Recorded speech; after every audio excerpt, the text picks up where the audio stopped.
I started learning about regenerative agriculture around January of 2022, and it's crazy to see just even in those 2 years how much it's picked up. But at the same time, we've lost nearly 7% of our ranches the last 3 years. I don't know where we will end up as a country. I want to believe that the Maha movement is going to be a step in the right direction, but it's always hard to really decipher anybody's intentions unless you vet it for yourself. He started having this really bad pain in his side, and then he thought he was getting stabbed. So I called the oncology department, and they said, whatever you do, don't call 911. Not sure why they did that. I went back into the room. My brother was getting worse, so I immediately called 911. Thank God I did, because it turned out part of his intestine just blew open. We can't rely on the government to save us or really protect us. No matter which way we go with this, we still always need to be thinking for ourselves and always support the communities that are important to us. I just recently saw a post today too on wild organic blueberry. They just got caught again using sprays. We have not been aware of these things. That's why these powerful institutions have been able to get away with everything they have been for so long. Welcome to Built for Growth. Today, I'm talking with Ryan Griggs. He's the host of the Regenaissance podcast, and otherwise, he's a pretty regular guy with an extraordinary story. In this episode, you will hear how losing his mom and his brother in a really short time span turned his whole world upside down, and how that led him to question everything from the healthcare system to the food on his plate. We also talk a lot about raw milk, supporting farmers and ranchers, and how we can band together to become the change that we want to see. I think Ryan's journey is so relatable because we've all been through struggles and extremely challenging times, and I believe it's what we make of that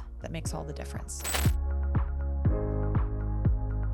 This episode of Built for Growth is brought to you by liveonlabs.com. That's LIVON labs.com. You guys should definitely check them out. And thank you so much for making this episode possible. Welcome to Vegas. Have you been to Vegas before, Ryan? Once for EDC, the EDM festival. Yeah. But only for that. Johnny used to go to that. I never did take part in the EDC. To my best recollection anyways. I do get hit in the head for a living. Sometimes like, you did go to that really quick. You did, this thing. And then, yeah. Anyways, I'm always somebody who likes to take as much information as I can about something so I can make an informed decision. I think that's my right as a human and as an American to be able to have access to information so I can make the right decision for me. But I felt like there was a point when certain information was being suppressed and other information was being really pushed. And it really kind of made me step back from all of it and take an even wider look at everything, not just the vaccine, but our food, everything that was going on. Because I kind of I think most Americans, like most people probably, have a blind trust in their government that, well, if it's sold in a grocery store, it probably can't be that bad. There's food regulations, right?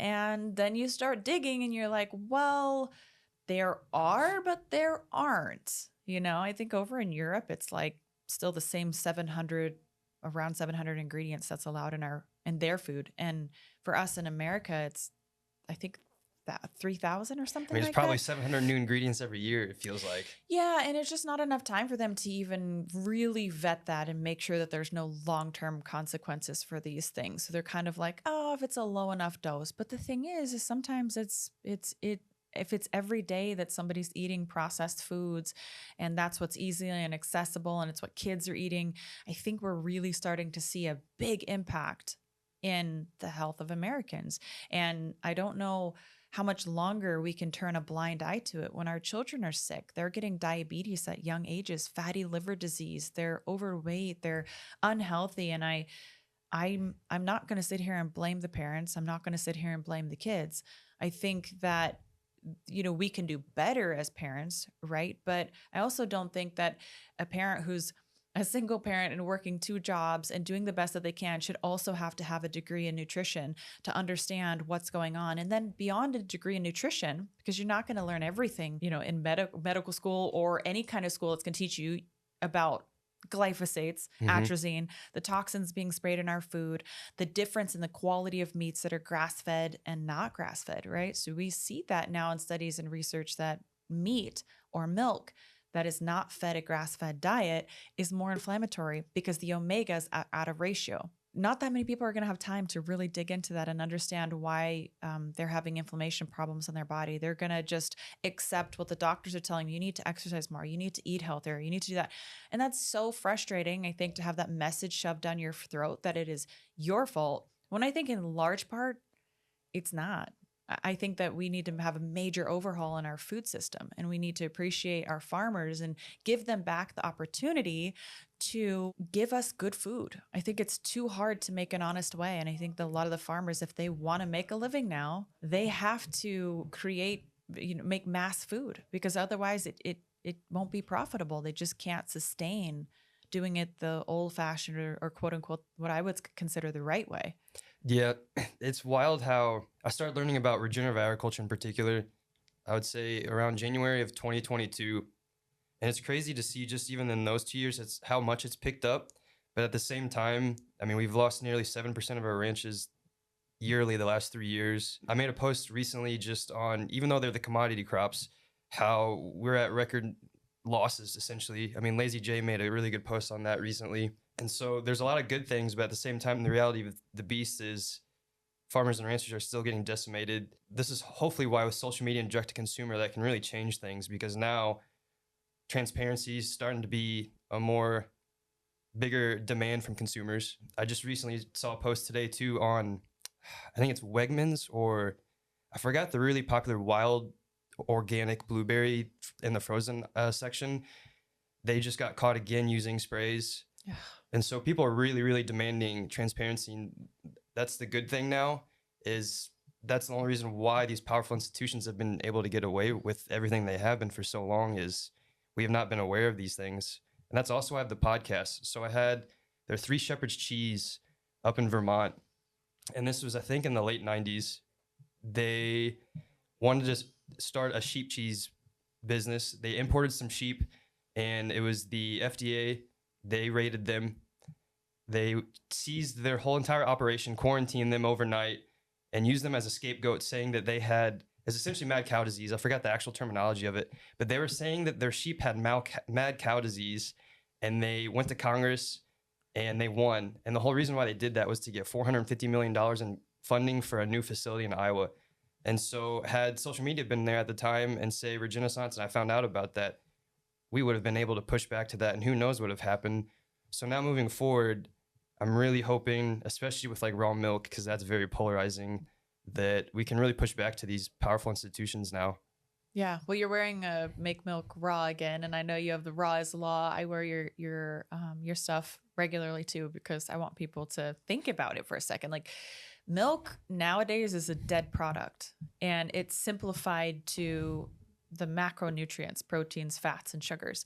But I believe that milk has so much more to offer when we don't kill off all the beneficial bacteria that will go into our microbiome and heal and or help everything from our immune system to, there's so many things that our guts are linked to in our overall health. And nowadays we take antibiotics. Sometimes it's necessary, but I think that they're probably overprescribed. People don't realize how detrimental they are to our overall health. So how do we start to repair our gut health? We don't really eat fermented foods anymore because we have refrigerators. So milk is a really easy and I believe relatively safe way to get some of that healthy gut microbiome back for us, putting those good gut bacteria back. And I think about human breast milk, right? Because I breastfed both of my kids, and we would always call it liquid gold, right?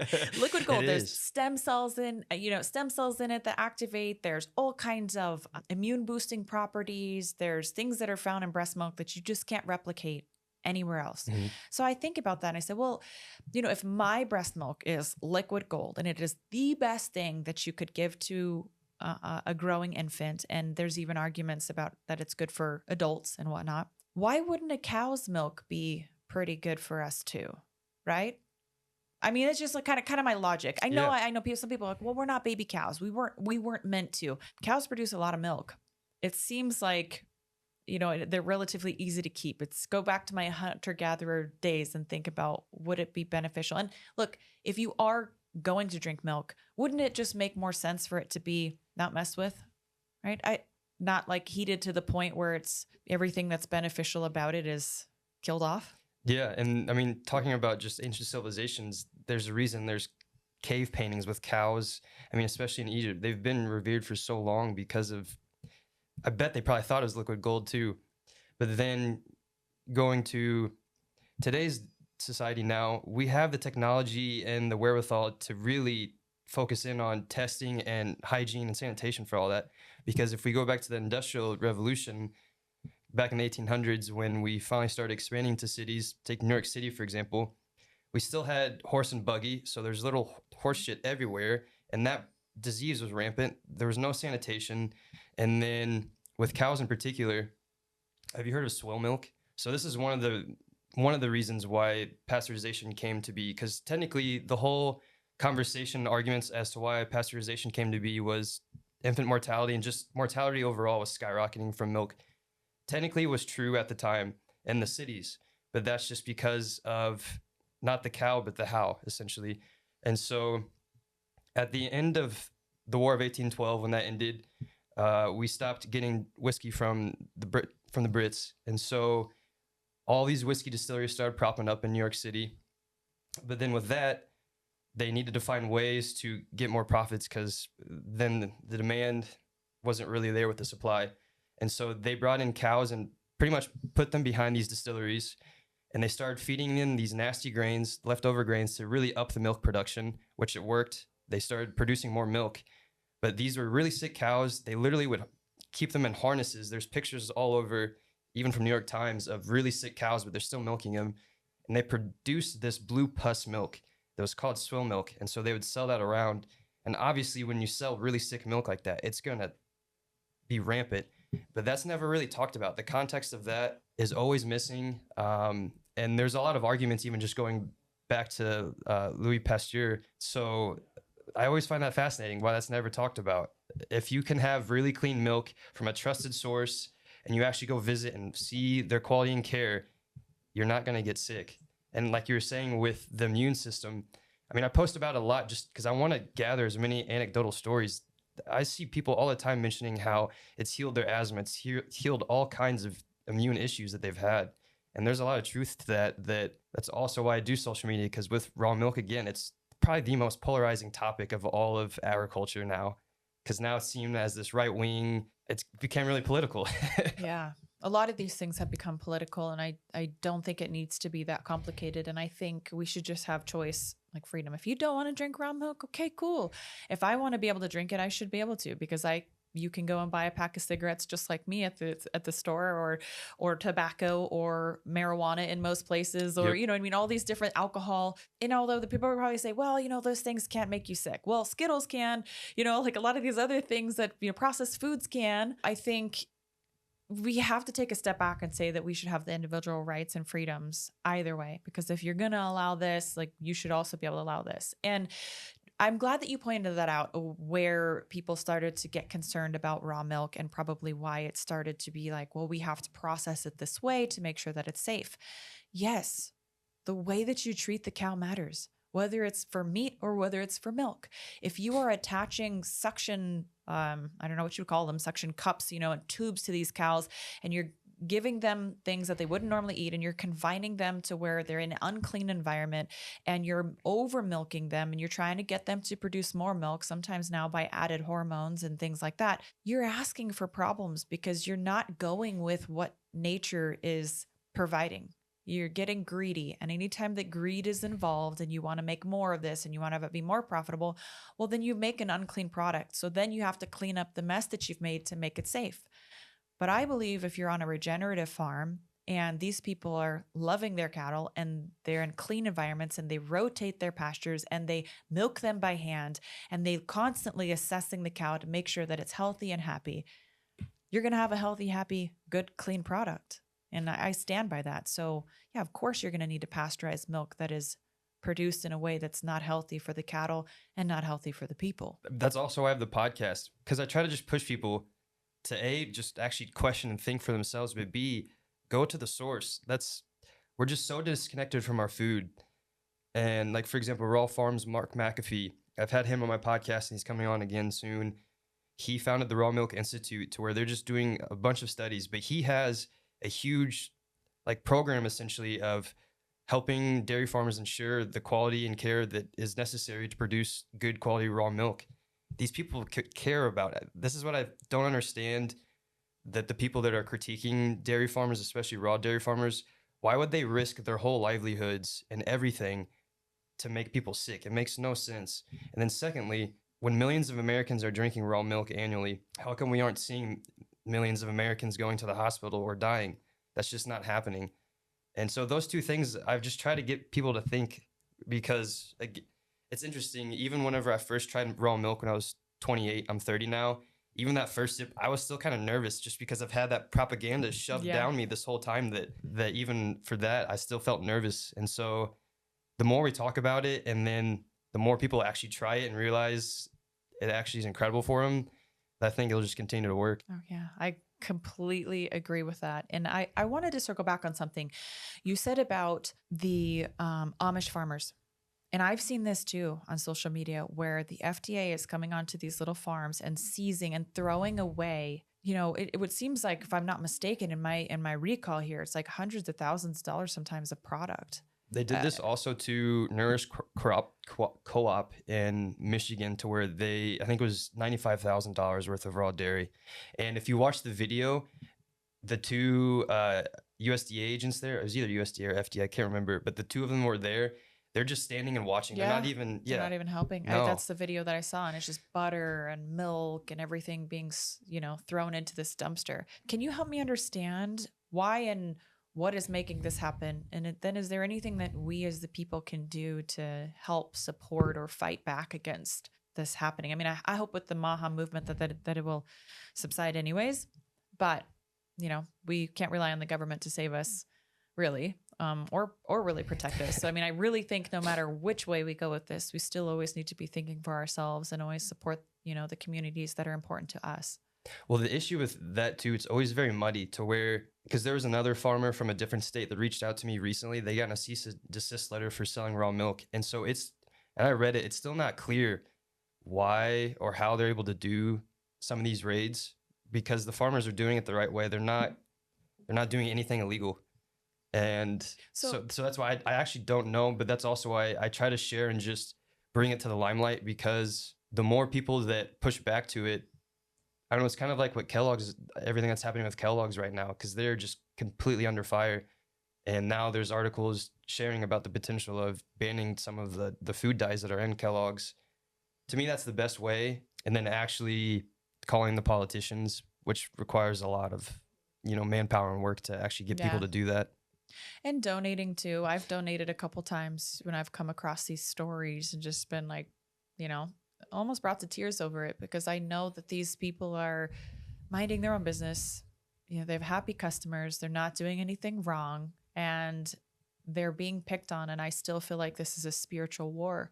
I think it is a good versus evil kind of connotation around these raids, and people just trying to do the right thing, but being more than just picked on. I mean, having their livelihood robbed from them, and our choice also in that, I think, it's becoming harder to get raw milk. I'm trying to purchase raw milk right now. It's still a bit of a difficult thing here in Nevada. We recently had some regulations change where we can get raw milk in the frozen section in Sprouts for sure. I'm not sure if you can get it anywhere else, but it's like $10 for a quart. It's really, really expensive. And if you try to go outside of that, though, you can't just get raw milk anymore. It's extremely inconvenient. So I found this raw milk place that you can get it for like $8 a gallon, but you have to order a minimum of 8 gallons. So I've got this group of people.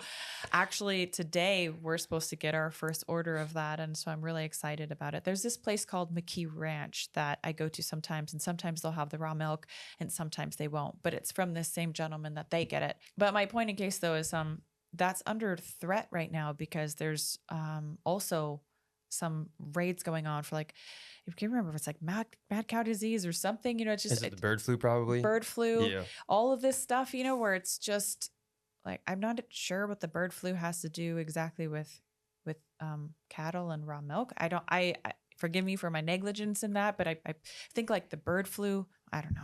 Well, they're just it doesn't always seem to make sense. That's all I'm saying. Yeah, and they're going really hard at Raw Farms Mark McAfee right now. And that's actually why I mentioned him again, for why he's coming. I'd love to have him on the podcast if you could connect us. Definitely. I'll text him right after this, and he wants to join, because he really is getting under fire. I think they're making him the scapegoat, because he is, I don't know if he's the biggest raw dairy in the world, but he's definitely the biggest raw dairy in America. And they're really pushing heavy for the bird flu, saying that his stuff has been rampant with that. And so are they testing this stuff? Do you know? Are they actually testing and saying that that it's contaminated, or are they just saying that, well, it could be? So They're saying from the articles that the test from some of the stores tested positive, which makes no sense because Mark, he tests right after they produce everything. Like he has a really stringent. yeah. And he could, whenever he comes on, he could talk about it because that's why it's so frustrating. Again, he really cares about, I mean, before he started Raw Farms, he was a paramedic. So he really cares about the health of American people. He's not going to sell really sick milk. He has really good qualifications for it all, paired with the Raw Milk Institute to ensure. I mean, that's why he's been able to now, I'm pretty sure he's through Sprouts with Nationwide. I don't know if that's the milk you're talking. Yeah. It might be. Yeah, so I'm glad we have the option, but you know, I feel like once you get the stores and the regulations and all these things involved, it's still also out of the price range for a lot of people to be able to, you know, to go to a grocery store and buy raw milk is still pretty expensive. So, there's a lot there, I feel like. So I appreciate you unpacking a lot of that, and I definitely would love to have him on the show because we could dive into that a little bit more. I feel like I wouldn't put it past these agencies to take the milk and or contaminate it or falsify potentially. I mean, look, we don't live in a perfect world, and there are a lot of people who are motivated by money, by doing the wrong thing because there's benefit in it. Mm-hmm. And they're fighting against people who want to do the right thing because it's the right thing to do. And so I look at that and I just say there should be some independent third-party testing. And I believe you when he says, look, he's testing his milk before it goes out, because it's already hard enough to make it. Do you think he would want to risk his entire livelihood by being negligent about his product? Because if his product does go out and make somebody sick, that's the end of the business. Yep. Right? I mean, I'm sure he's not a multimillionaire. Yeah, I'm sure that would be really bad for his business. So I would make sure to quality assurance too if I was in that situation. So I believe that. Let's talk a little bit about how you got involved in all of this and why you started to care about it. I know that you have quite a backstory, you know, losing 2/3 of your family in a very short span. We were talking about it right before we got on the show. When it rains, it pours. And it seems like that was not only a really challenging time for you, but it presented an opportunity for you to grow through that. And it seems like it really planted a big shift in your life. Major, and every facet of my life. So pretty much right as the pandemic started, actually it was well before that, I realized back to 2018, my family health life was the boiling frog in the pot of water. Like it was just slowly building up, because right as the pandemic started, I found out that my older brother had stage 3 colon cancer, and I come from a tech background. So at the time I was in Austin working for IBM, and obviously that just took me aback, because before the pandemic, I was actually going to be transferring IBM offices to Germany. And so I was planning to just go and be in Europe. But when I received that news, I knew if that had progressed to stage 4, I'd go back to my hometown in Indiana and be his caretaker. So September of 2020 rolls around, and we're actually told his cancer's in remission. And so I went back to my hometown and we celebrated. And this is one of the many frustrating aspects, because I felt terrible for my mom looking back. Obviously, my mom was thrilled that her cancer's in remission. She got a cookie cake, balloons. We're all happy, go lucky. My brother was really smart at the time, because he was just there to celebrate because my mom, but he didn't really want to celebrate because he didn't think that it was quote unquote over, which unfortunately 2 months later we find out not only did it come back, but it's at stage 4. So I don't know how the healthcare system can miss that up so poorly, to where not only did they give my mom a lot of hope. Fortunately, I don't think my brother ever knew this. So my brother had emergency surgery in Indianapolis on Christmas Day. This was also literally at the height of the pandemic, and this was so frustrating too. My brother got 1 hour with one person on Christmas Day after having surgery, after finding out he had stage 4 cancer. And so talk about having empathy for the people, that very frustrating. Yeah, and no, because they weren't allowing people in the hospitals because of COVID. Yeah. Right? Yeah. And then I remember my father eventually told me that the surgeon told my dad that he doesn't know when, but my brother's going to die.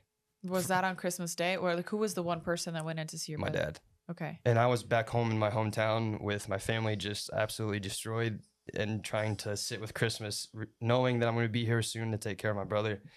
And so I took the first 6 months off of 2021. I came back to my hometown. Before I left, though, my brother had me call all of the major colon cancer centers. So, like Sloan Kettering, Cleveland Clinic, Mayo Clinic, Vanderbilt, and then MD Anderson, which MD Anderson is the quote unquote top colon cancer center in the world, which didn't feel that way for me and my brother. So I started making these phone calls to really try to get him in for like a last Hail Mary for a clinical trial if need be. I go back, and then that's when my dad tells me that the doctor told him that. And that's just really frustrating to hear, that a doctor's telling you you might as well give up. He's going to die. That in itself just is very infuriating looking back to. Well, I mean, especially since just a month or two prior to that, you guys were on top of the world thinking, hey, he's going to pull through this. Yeah. So, I mean, yeah, just the contrast, I think, between those worlds must have been really hard to decipher, understand, or make sense of. It was very, because then also, so I stayed in the same room with my brother. There's a lot of good to come out of the horrific thing. One of them being, I stayed with my brother in his childhood room for the first 2.5 months, because then he ended up being in the hospital the last 2.5 months. While I was taking care of my brother, I was also taking care of my mother, because she was forced to retire from her teaching career 2 years prior, because she had shingles, gout, sleep apnea, anxiety, and depression, but that's probably because just her whole body was just destroyed. She had coronary artery disease, so the most common heart disease. Her kidney and liver were failing, and she needed transplants for both. But because of her heart condition, she was deemed inoperable. And then in total, she had 14 liters of fluid drained from her lungs. And I mean, I remember seeing just a liter bottle of just fluid literally drained from her lungs. And I think that was 5 or 6 different times she had to do that. So she was massively suffering too. My dad was there, but he has a bad back and knees. So I was the only physically able-bodied in the household taking care of everybody. On top of that, I was also vegan at the time. I was a very strong vegan for about 2.5 years. So that was also the challenge. I wasn't eating. Really, all I was thinking about was making sure my brother was as comfortable as possible in the situation, because seeing the opioids and chemo, I remember the first day I got there to take care of him compared to when I saw him in September previously, it was 9-day difference. Because I was in the mindset that I was going to stay at my brother's apartment and then go to my parents' place and take care of him. But that lasted one night because he was just In such bad condition. yeah, I couldn't sleep that first night. I remember going back to my brother's apartment, just smoking a lot of weed and drinking just to sleep, because I was just like, oh, this is. When he's in bad condition, I mean, what was that like? What did it look like? He literally needed help for everything. So say if he's just sitting here and his phone's right here, he can't just move. He's so weak. He's in so much pain. Was he going through chemo and radiation? He was and- doing chemo every other week. And then the thing that ended up messing him up was all the opioids. And so he wasn't healing at all. Everything was getting worse. The pain was getting worse. He was not eating or keeping anything down. So he was losing just a lot of weight. This is where MD Anderson came into play too, because I would try to call them every week. And for like 3 straight weeks, the next phone call the person would pick up would be asking questions from the previous week. I'm just like, what are we doing here? I feel like they weren't caring for my brother at all. I think it had to deal with health insurance reasons, because that's the only thing that makes sense to me. He was only covered in the state of Indiana, but we were willing to pay whatever, obviously. Because that was another thing. They're like, are you willing to pay out of state? I was like, this is my brother's life. I don't care if I will have to go into millions of debt. I'm going to figure this out. Yeah. It's literally life or death. Yeah. Even the fact that they asked that was just kind of a gut punch. Yeah. So nothing really happened with MD Anderson. I remember. Is that a hospital? Yeah, Is it they're MD they're the biggest colon cancer center in the world. Okay. They're based in Houston, I believe. And that's actually what was going to happen, because I still had my apartment in Austin, and I was going to drive with my brother to Austin. He was going to stay in my apartment, and we were going to drive to MD Anderson. But then he nearly died, to where I had to call 911 because he was given 2 weeks to live because nothing was working and he was just losing weight. And then we were just sitting there like 10 a.m. Because that's another interesting thing. When people say they're given like weeks to live, what would they be like? My brother was in such awful shape that he couldn't move really. He was just sitting in the recliner. How old was your brother? 32. Oh, so young. Oh my gosh. And how old were you at the time? So I'm 30 now. So 27, and he was just in a lot of pain. And then we were just sitting there because we were just gonna watch TV and just hang out the last 2 weeks essentially. Yeah. But then he started having this really bad pain in his side, and then he thought he was getting stabbed. He felt like he was getting stabbed, and so I called the oncology department or whoever was in charge with him. And this is what I still don't understand either. I was telling her everything, and they said, whatever you do, don't call 911. Still not sure why they did that, because then I hung up and I went back into the room. My brother was getting worse. And then so I immediately called 911. Thank God I did, because it turned out he had a perforated bowel. So part of his intestine just blew open. And why that happened was all of the opioids just backed him up so badly. Right. I remember we went to the hospital. He had to have emergency surgery that night. And I remember telling my dad that if there's anything that you want to tell him now, because we had no idea if he was going to make it through. And that was the silver lining of being his caretaker, is we talked about everything. And so at least I have peace with the fact that there's nothing I regret. Like, I wish I would have said you got this. closure. Yeah, I did get closure. The awful thing, though, was I really wish he died that day, because the suffering he endured the final 2.5 months in the hospital, I still can't really talk about a whole lot of it, just because he is the strongest person I have ever met in my entire life and ever will. Yeah, and he suffered a lot. Yeah. What cancer and opioids does to somebody, I could see his whole entire spine.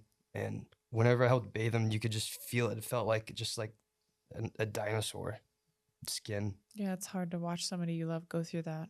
I can't imagine. It's the most helpless feeling in the world, knowing that there's nothing you can do but just sit and watch and listen. Because in a lot of ways, he was my father figure too. Yeah. That's what despite everything, I'm the luckiest person in the world because of him.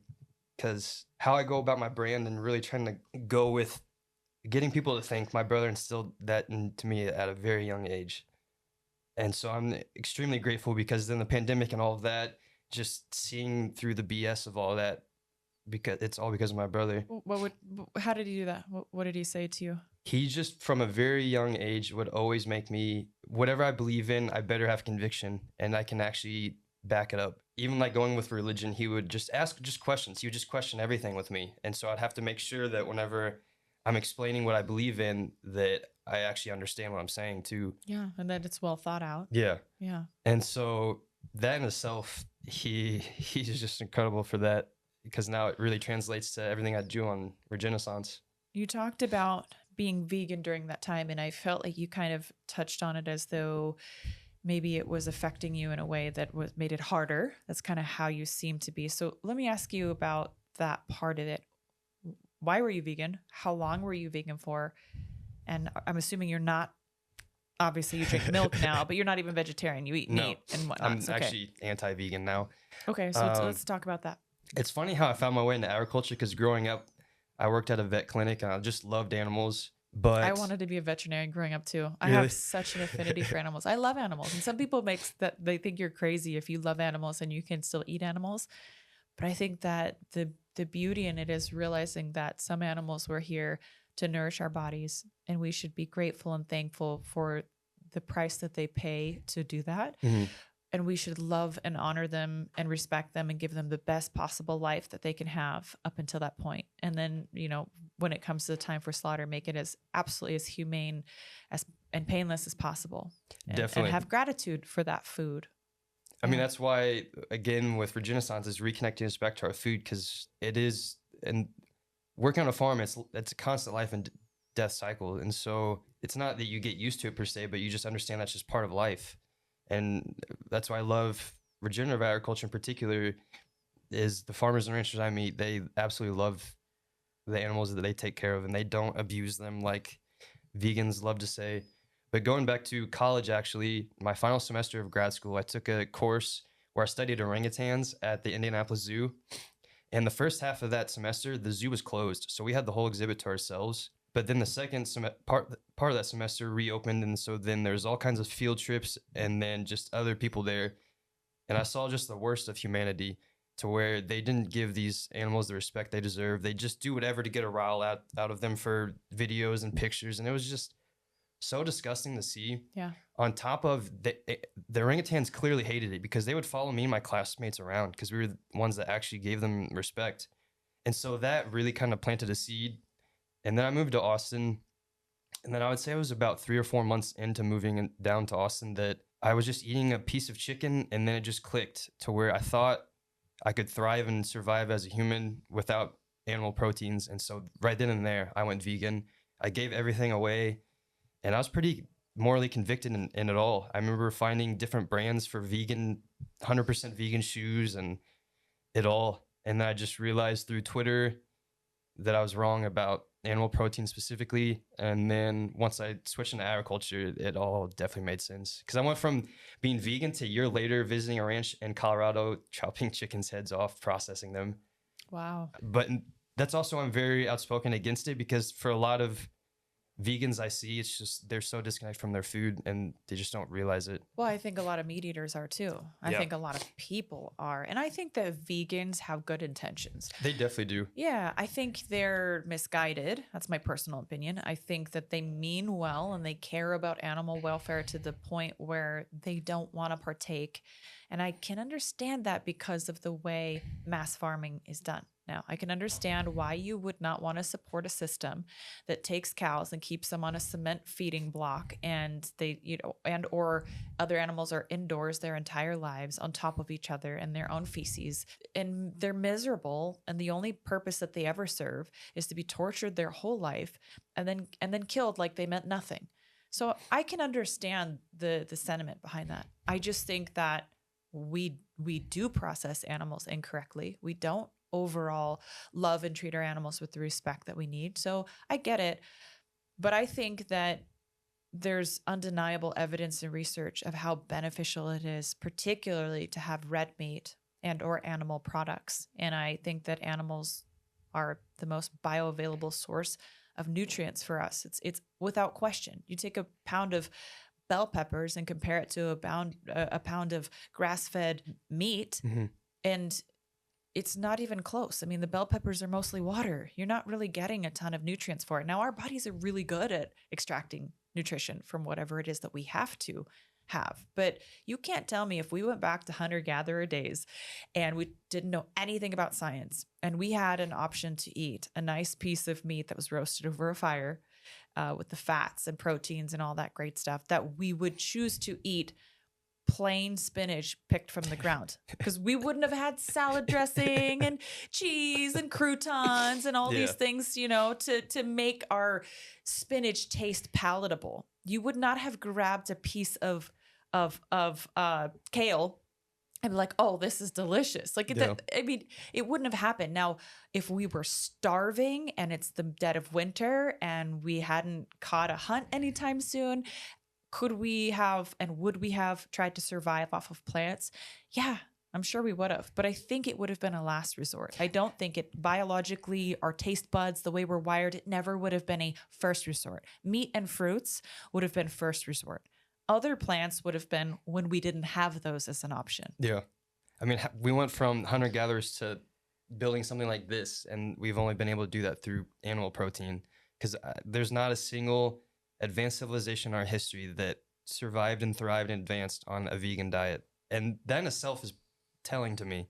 Yeah. I did a podcast with Brian Sanders with Food Lies. Yes. Yeah. And that was really interesting, learning about the evolution of humans and when we started to gain access to red meat and how our brain really began to grow and thrive and the evolution and timeline of that. And then kind of comparing the cultures that have had access to red meat for time and the ones that typically haven't, and how much bigger and stronger the red meat eating people were. So like think of like, I don't know, I think of like Vikings or something, big, strong Vikings. And then you think of maybe like people in Asia, for example, that primarily didn't have like much access to red meat. They mostly ate maybe chickens or things like that. And just that they're just smaller people.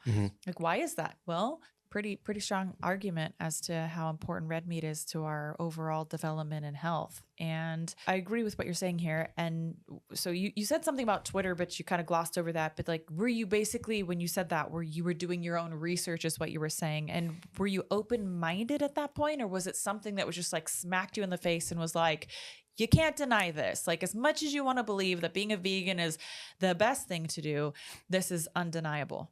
Well, in a lot of ways, Twitter literally saved my life. So going back to my family story, my brother, he ended up passing away June 11th, 2021. And so that was 3 days before his 33rd birthday. And I know through all of that, that I was not going to go back to IBM. And so I went back to Austin and I quit my job. I withdrew my 401k because that was also at the time to where I liked IBM and my role as a user experience researcher, but I still deep down always felt like I wanted to bet on myself. So one of the reasons was to bet on myself, and the other one was obviously I was just so mentally destroyed from everything. And so the following 6 months after that, I pretty much was just cooped up in my apartment. And I like to tell that I went to Twitter University because I was learning and unlearning so much, not just with veganism, but just like mindset, business, even just like masculinity and femininity. Just it was insane to where I truly believe that part of Twitter I found really helped with the Maha movement because I've been learning about seed oils, mouth tape, circadian rhythm, blue light, all of that back then. And so with the veganism in particular, it was just finding the right people talking about actual science of animal protein. But then once I really found Regenerative Agriculture Homestead Twitter, that really helped too, because then that was my light bulb moment of, oh snap, I've been so disconnected from my food. Never spoken to a farmer or rancher. Everything I've bought is from a grocery store. Yeah. And then that kind of really got the snowball rolling because through all of this too, my mom's health was getting really bad. And personally, my health was really bad too, because I went through about 16 months of not figuring out what was wrong with me. The doctors misdiagnosed me. That's another thing they kept telling me I had an over-acidic stomach. So they'd prescribe me antacids, but it was actually the complete opposite. I had a low acidic stomach. Oh, no. And it's just, I was at the Austin Gastro, which is the quote unquote top spot in Austin to go to, and they still couldn't even figure it out. Meanwhile, I hired an 18-year-old kid from Mexico from Twitter. And within 2 weeks of working with him, I found out everything that was wrong with me. Like, wait, so who was it? Like, what was this kid's background? He had his own gut issues that just went through his own health hell, and he figured it out himself. And so I was like, well, maybe I was just throwing darts at the dartboard at this point because I'd spent an exorbitant amount of money with the American healthcare system. And so I was just like, all right, I'll just try it out with him. Sure enough, I did a thyroid panel, and this is another funny but not funny thing. He had me take a full extensive vitamin and mineral panel test. Not a single doctor recommended me taking that. And that answered so many things because it makes sense with being a caretaker and my body was essentially in default fight or flight mode. You deplete your body of everything. And so I was deficient in so many vitamins and minerals, one of them being vitamin B1. And so I'm glossing over a lot of this story too, because now this is 2022. I'm finally starting to figure out my way through regenerative agriculture. My mom's health is still getting worse though. But then I do this huge road trip around America. Hey, hang on a second before you get to that point, Yeah. because I don't want you to gloss over. I feel like you go into as much detail as you want, because Okay. I think there's really interesting here. I don't want you to feel rushed at all. I think there's something really important to be said about our own intuition. And that is something that is not talked about enough. It's not taught in school. It's not taught in our health or sick care system, however you like to refer to it as, because it's taught, you don't know what I know. Like, we go into a doctor and it's a lot of times it's very dismissive because these doctors pay an exorbitant amount of money to get the education that they have, and they don't appreciate somebody coming in and saying, hey, here's what I think's going. No. I have the degree. I've been taught. I have the answer. So don't come in here and play Google Doctor. We hear that a lot. Yeah. Okay. So I do respect education. I think it's great to have. But I also think following our intuition is very underrated. And I also think it's very important. I know a lot of moms who go in and see pediatricians and feel so frustrated, or they question themselves, or they just listen to the pediatrician despite their own instincts as a mother who spends 24/7 with this baby or this child. And a lot of times turns out that the mom is right. right? That they kind of knew, hey, no, I think it's, an ear infection, or I think it's this, or this keeps happening. And no, we just give them the antibiotics. They'll be fine, Yeah. and there has to be a balance between the two. Certainly think there's a benefit to having the knowledge and the education and the science and understanding those things. But I would never say, I could never look someone and my friends in the eye, my parents, my loved ones, and say, don't listen to yourself. Listen to the doctors and the doctors only. It's like, no, you got to take into consideration what the doctor says, but you also got to listen to yourself. We've been really gaslit on that a lot, that we can't think for ourselves, or don't want to And get that we too. can't heal Yeah. ourselves. I think they want you to be reliant on the system because, you know, plant medicines, alternative medicines, functional medicine, these things don't make the system money. So why would they want that to be successful? They don't want some Mexican kid who fixed his own gut issues to come over here and fix your problem in 2 weeks. Yeah. They just lost you. As like, how much money did they make from you before that? You know what I mean? Like they want to keep you in there and keep you making money, giving money to them. It makes me think about my mom a lot because of that laundry list of health issues I mentioned. I mean, she was on so many medications, including metformin. And then it makes me think about dermatology specifically, because I used to go there and my mom had really bad psoriasis, and they would just give her like just medication creams and whatnot. They never talked about her diet or anything, or those her gut medications health, that she's on. her None of that. nutrition, any of that stuff. Yeah. And No, neither was it for me, because I had really bad skin issues, really dry skin, eczema, all of that. And I was never once asked about my diet. It's wild. Because the doctors, and I don't mean that every doctor is not well-meaning, because I think the majority of people who get into the medical field, similar to a teaching field, they want to help people. They do. But they're taught from a system that they don't realize a lot of times isn't there to help people. It is about making profit and keeping doctors compliant with the system of making profit. And so the doctors are taught to prescribe medications. They're not taught about nutrition. I think Casey and Callie means, well, Casey means particularly Callie's sister. She graduated top of her class in Stanford, and she's one of the best, doctors. She's extremely knowledgeable, but I've seen it on Instagram where she's talking about, I didn't learn this. I didn't learn about nutrition. I didn't learn about gut health. I didn't learn about this. I didn't learn about all the ways that we can help ourselves beyond just medication, because medication for me, I look at it as a way of silencing the body's communication. When you have eczema or psoriasis or a rash, your body's telling you something, that there's something wrong or something that needs to be adjusted or something that needs to be fixed. It's the only way. Your body can't just talk to you. You have to pay attention and say, oh, so I used to have some eczema as well. I haven't had a bout of eczema since probably 2016, and I was in an extremely stressful environment at the time, and my stress, and potentially maybe something in my diet too, I think either one could trigger those, or maybe combination of, but I would have flare-ups. I would get it all on the inside of my wrist and the top of my hand here, and of course I did the same thing. I just put like a steroid cream on it. It would go away. But I have changed some things in my life, and I don't use any of that anymore, and it doesn't come back.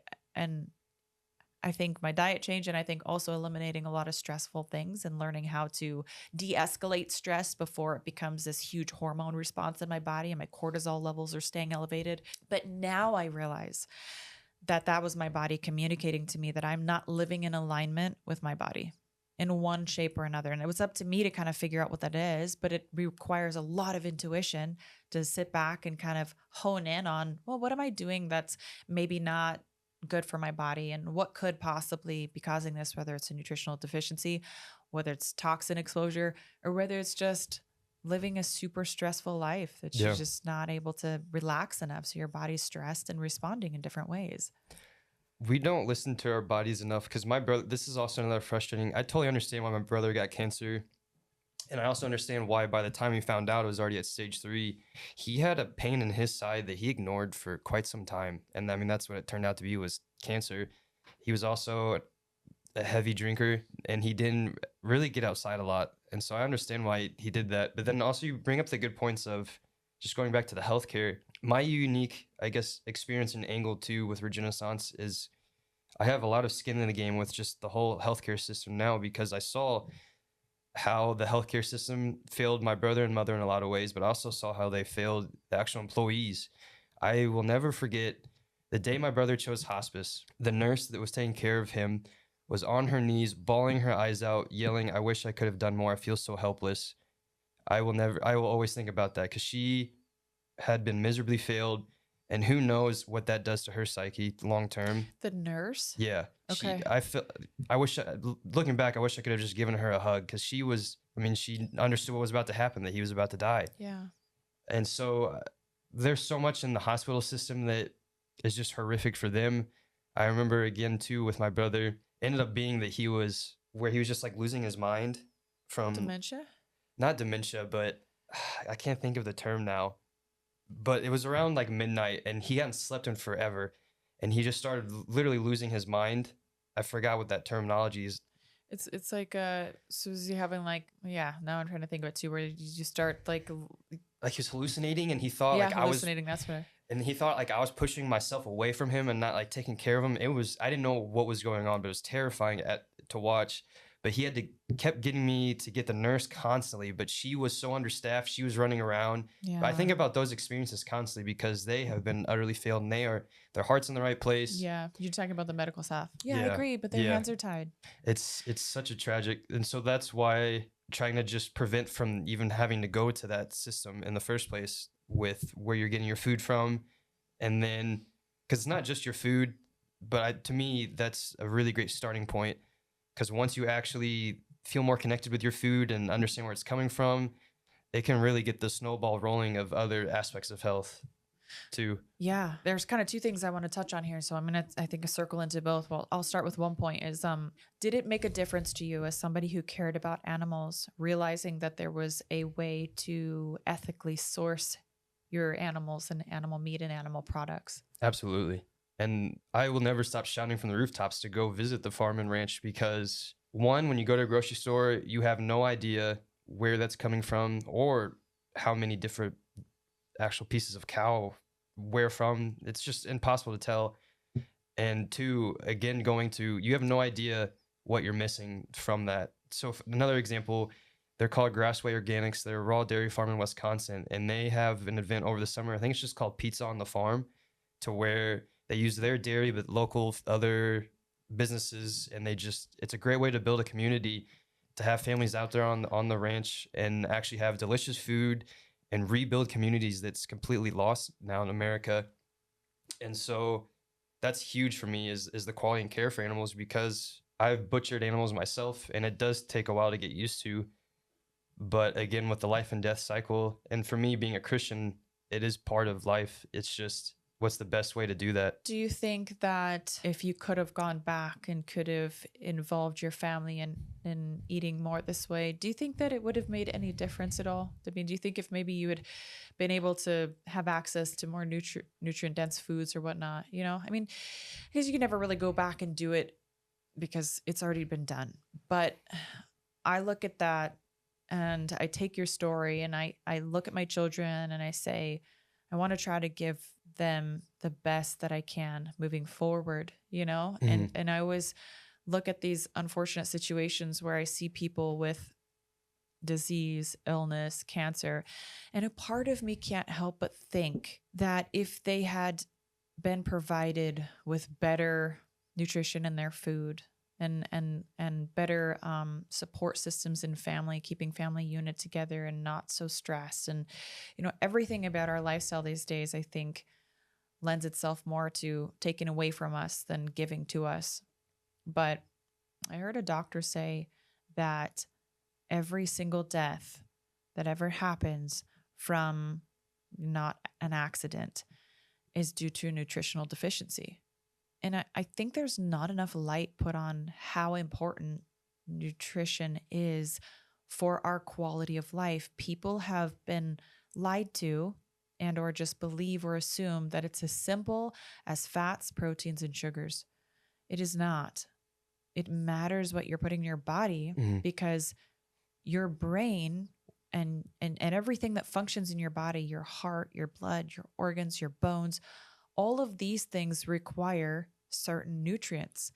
And when we don't get that, then our body begins to communicate to us in a multitude of ways. That could be arthritis, it could be eczema, it could be cancer, it could be a number of things, you know. And I look back and I at least think it deserves to ask the question. And I just wish that more people would slow down and say, you know, I think what I put in my body matters more than just weight. I think people look at that and say, well, I want to lose weight or I want to gain muscle, so I need to eat more protein or I need to eat less calories or less carbs. But what about looking at our food as fuel Yep. for quality of life? No, you're spot on. They're trying to figure out how I can go about this. So it's a very complex problem, especially now. So I grew up on the standard American diet. I had really bad weight problems growing up. I mean, my breakfast was typically sugary cereals or Pop Tarts. I would literally drink 2 sodas a day, all kinds of chips, cookies. I mean, the whole 9 yards of all that.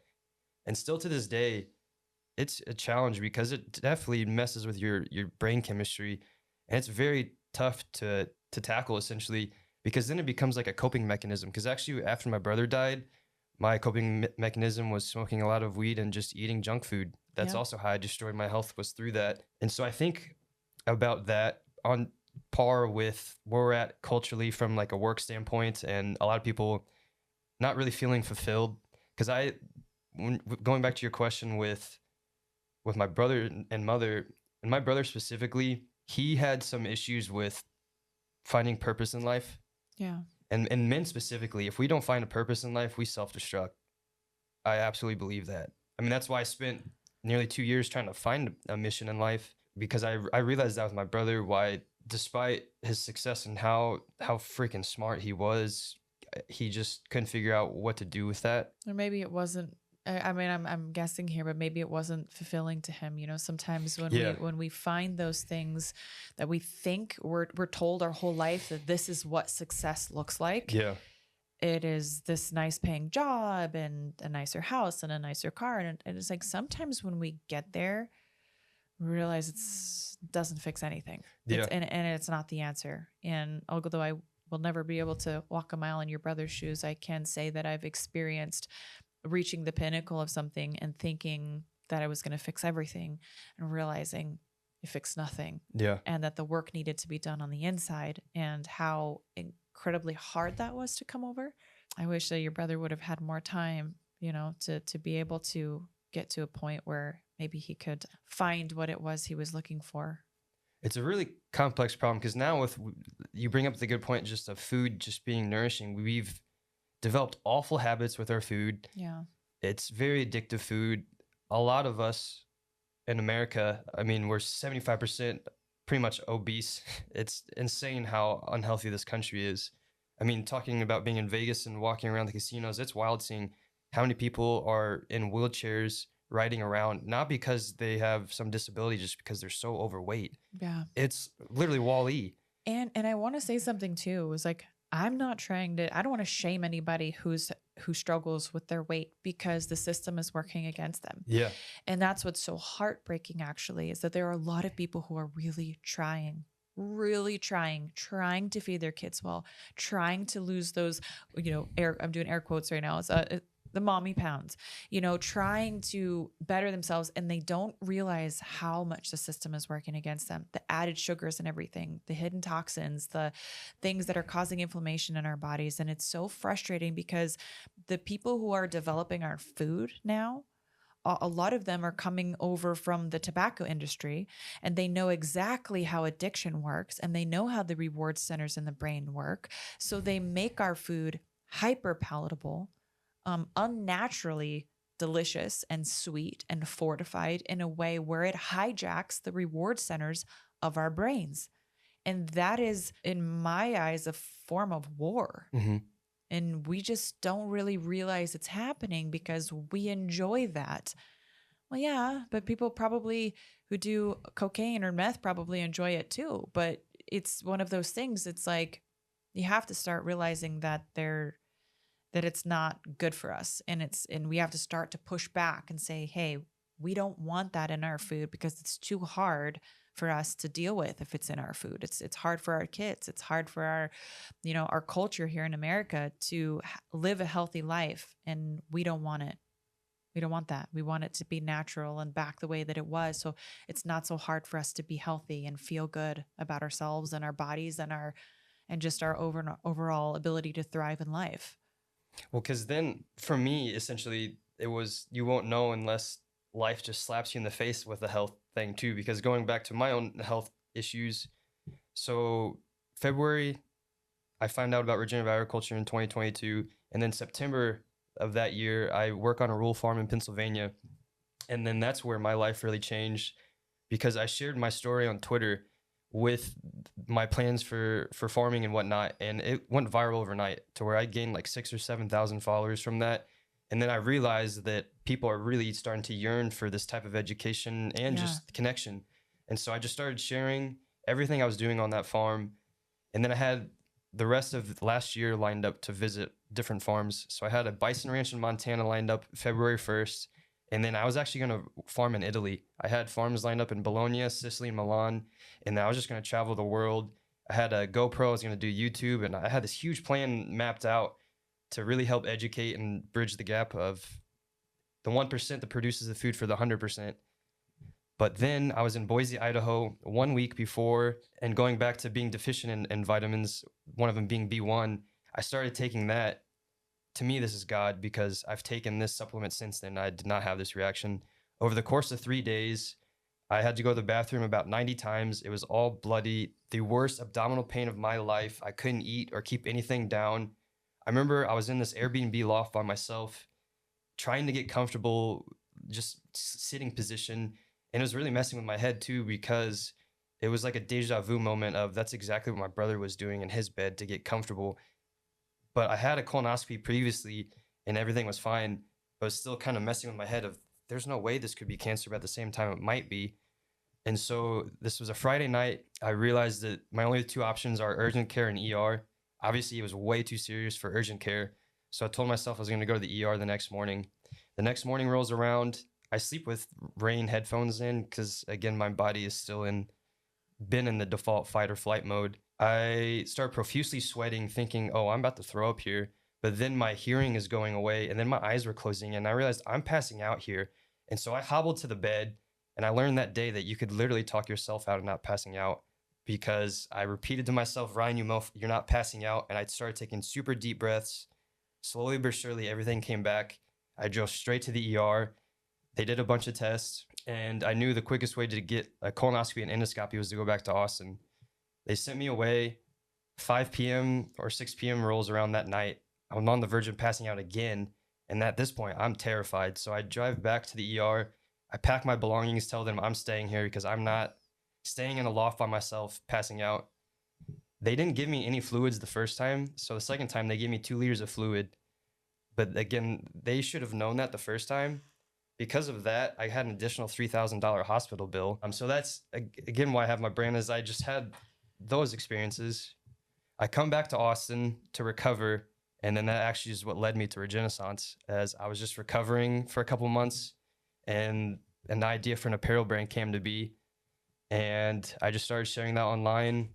And yeah, kind of the rest was history after that. But as that was going on still, because now this was February of 2023, I knew that last year was the last year my mom was going to be on Earth, especially once Mother's Day hit. Because What year was this? Sorry. last year. Okay, so last year. So, and this all happened like you lost your brother and your mom like in a pretty quick. Yeah. Yeah. Yeah. So from my idea to launch was about 2.5 months because I had the idea late February, early March. And then I set my launch date May 28th, which was Memorial Day weekend of last year. And I had a great pre-launch and everything went successful. I was literally about to drive on the highway to go to a cookout to celebrate Memorial Day, but also to launch. And instead I get a call from my aunt, and she actually passed away on the same day I launched that, which through all of this, to me, it's a weird way of saying it was God. Because again, I've not had experience like that hospital, not even close. Even though I've taken that same supplement, I think it was God telling me that I'd found agriculture. I just needed one more stop to start Regenaissance, because now I've really found my way with all of this. Do you think it was a supplement that first time though? Yeah, because Yeah. once I stopped, because I thought about it as it was going on to where I think it's the supplement. Because then I stopped, and then the following day, I mean, I almost passed out, but that was just because of the previous days. It Yeah. stopped after I stopped that. Is it the same? I won't ask you what brand, but is it the same brand? Yeah. Or yeah. I think it Okay. was just my body was in such disarray because I've not had anything even remotely close to that experience since then. Interesting. Okay. Well, what was your diet like then?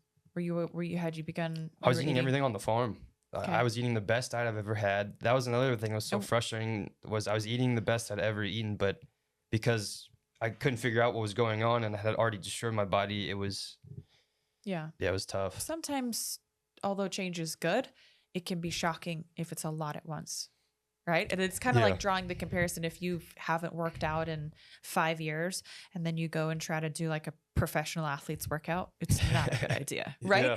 So sometimes that change can just be really shocking, and change requires adaptation. And usually adaptation happens slowly over time. So even if it's a good change, you don't want to go too drastic sometimes. Yeah.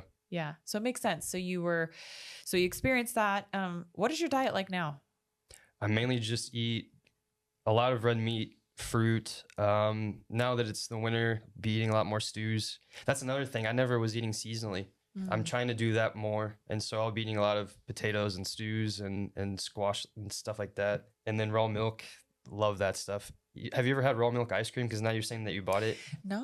Oh, you should make it. Yeah, no. I've made ice cream before, but I'm pretty sure it was not with raw milk. I try to get at Sprouts the glass bottles of milk because they're not as processed. So I think they're not homogenized. So the milk still sits at the top, and then I believe they're not ultra pasteurized. They're just pasteurized. So it's like a little less. So when I can't get raw milk because it's not always available to us, then I'll get that. And I've made ice cream with that. So I'll have to try it with the raw milk. It's so good. Yeah. So I think your story is really extraordinary. I think otherwise you seem like just a normal dude, but you've got such a story that I think a lot of people are going to be able to relate to. And so I'm really grateful that you were able to share that with us today. And I appreciate it. I know that it's always difficult to go back and revisit those moments, but I genuinely appreciate your authenticity and your willingness to share that with people who might be searching for some answers that it seems like you may have found along the way. And I did want to ask one last thing. How can people get more involved with farming if they don't have the space or desire to move to Austin and buy 30 acres and start a ranch? Yeah. There's got to be ways for people who, live in an urban setting, I'm sure. And I think that you had some information we could share about that, or places maybe that we could go to learn about, like, where can I get better quality food and how can I support the people who are doing the right thing because it's the right thing to do. And I do want to put better nutrition in my body. I want to eat less inflammatory meats, and I want milk that's going to benefit me in a or impact me in a more beneficial way. So what are your thoughts on that? Yeah. So first, I'm just going to plug the Regenaissance for all of that because one, I do a podcast where I talk with farmers and ranchers, but also other folks in the ag space for many reasons. One being to really help educate on all things agriculture, the history of it, sharing stories because they're so powerful. Hearing the stories of 5th, 6th, 7th generational farmers and ranchers is just incredible. But then also just the actual health aspects, because going to the food as medicine, I've talked to, for example, like Dan Kittredge on the Bionutrient Institute. So just really diving into all of that.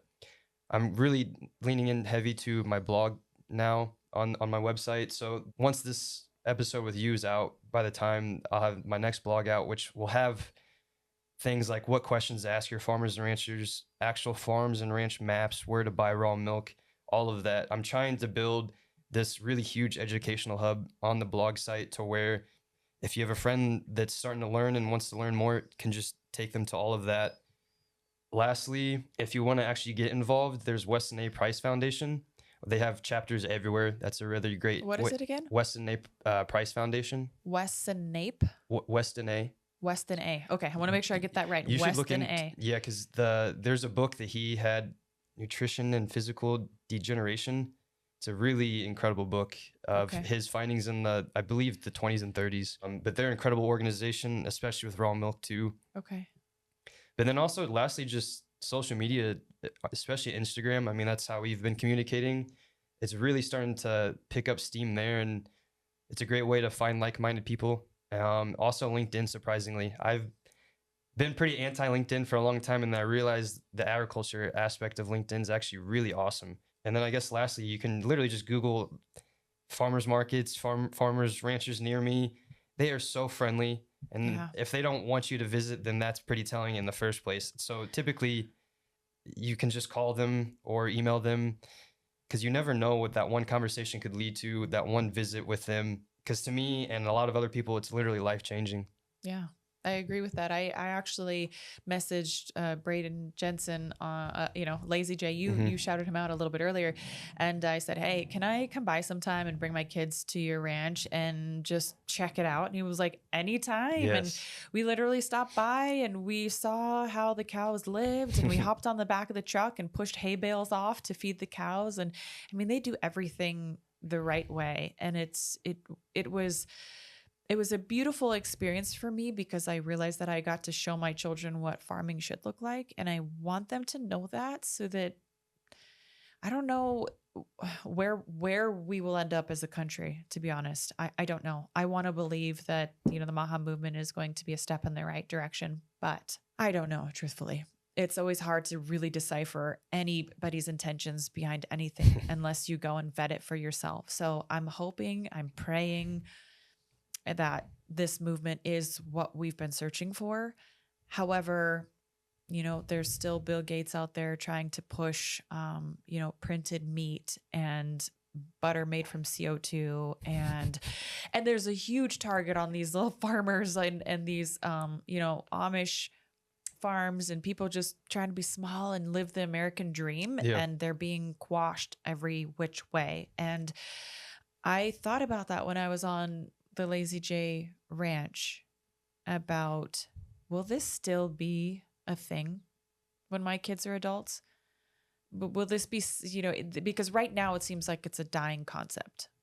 And I want to fight for that. Yep. I'm fighting like hell for that. That's for sure. Yeah. I want to fight for the right to raise our food ethically, and for the right for people to have access to food that's raised ethically, that's good for them, that's going to do their body beneficially, as opposed to, all this artificial. I just don't think we're that smart yet. We're not smarter than God, and we're not smarter than our Yeah. bodies. We And want to play God. yeah, so many people want to play God. And look, I admire science. I'm glad we have it, but I think there are limits to what it will do for us. And I don't think we need to overcomplicate it. I don't think that printed meat is the answer. I think space for regenerative farming is the answer. And I think cows are amazing, the way that they upcycle Yes. grass into some of the most nutrient dense, bioavailable food on the planet. So thank you again for sharing your story. I appreciate it. It was great to sit down and meet you face to face. I've Yeah. been following you for a while. I appreciate your journey, your story, and your authenticity. Well, thank you for having me. It's been a surreal weekend, so it's an honor.